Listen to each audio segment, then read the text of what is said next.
You are listening to 1F914, the show that really makes you thinking emoji. Today's episode is brought to you by wiping your damn ass. There is a conspiracy by the toilet paper industry to stop the mass adoption of bidets by North America, as it would cut in to their profits. They would sell less toilet paper, and that would be bad for them. Granted, people would still buy toilet paper. You would still need to dry your ass after using a bidet, but they would sell less toilet paper, considerably less toilet paper. Think about it. You use dry toilet paper to wipe the shit off of your ass. The majority of people use massive amounts of toilet paper, way more than they need for full coverage, so that they don't get any shit on their hands. But if your ass didn't have any shit on it and it was just dabbing moisture away, you could get away with using like 7 or 8 squares at a time, as opposed to like half a roll for some people.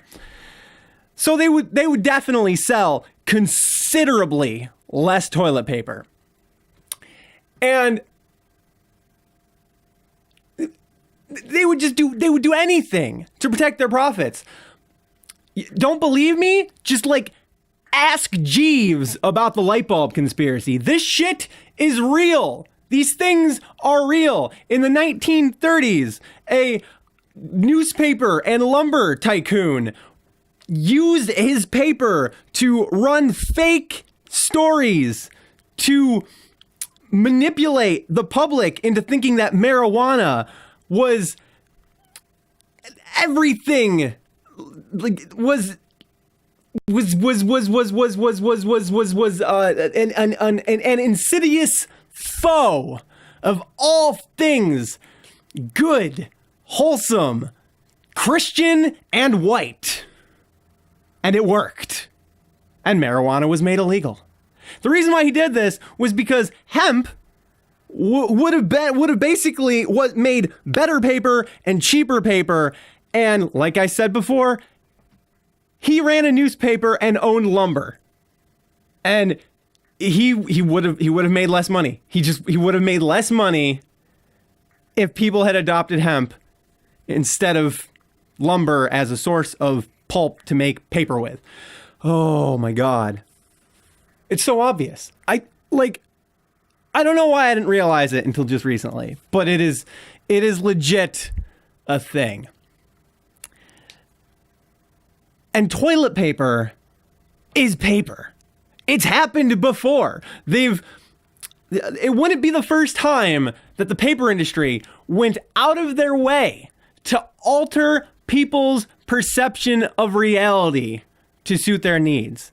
Mind engineering has been part of their MO for like almost 100 years. So it's not even a hard thing to believe because they've done it before. It's a matter of like public knowledge. It is written in history books. Well, not history books because inconvenient history is not taught in schools, but it is still historic fact that they've done it before with other things. Why would they not do it again with the bidet? Now you might be asking, how? How do they do this? They're not trying to ban bidets. They're not trying to make them illegal. And because like that wouldn't work in this day and age. But mind engineering still does.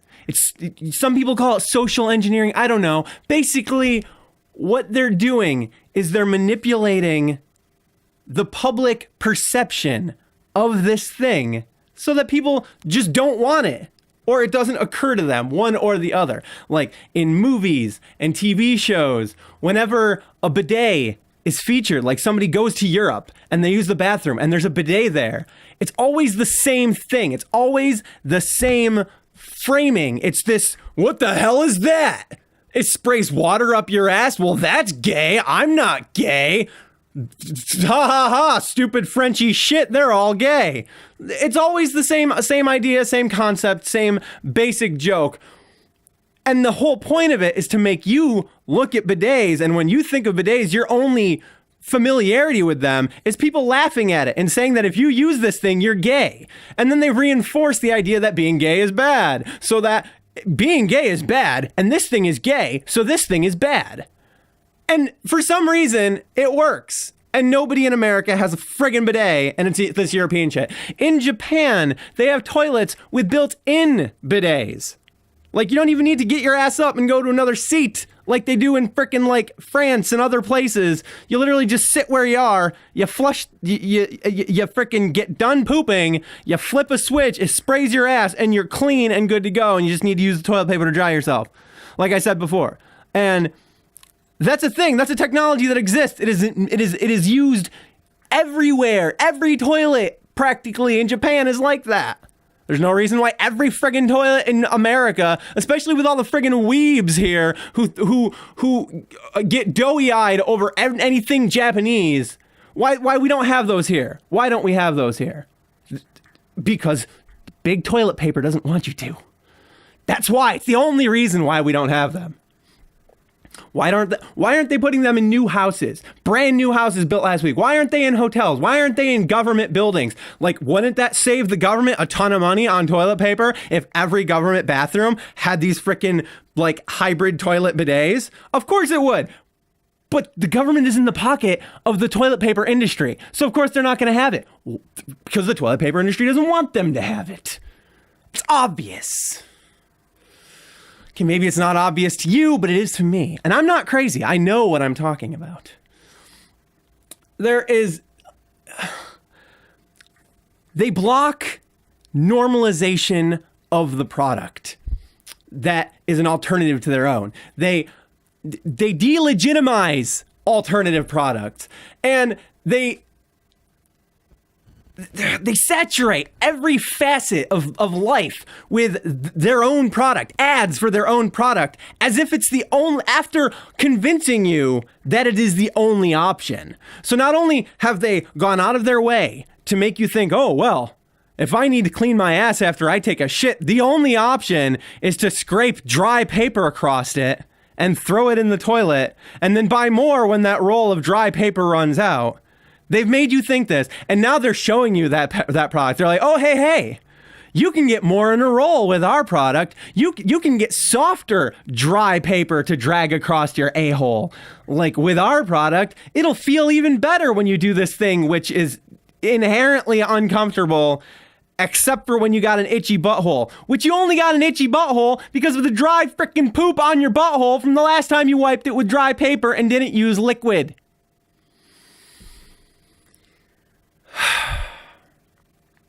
Of course, some people would argue, well, they have moist wipes. They have moist butthole wiping things.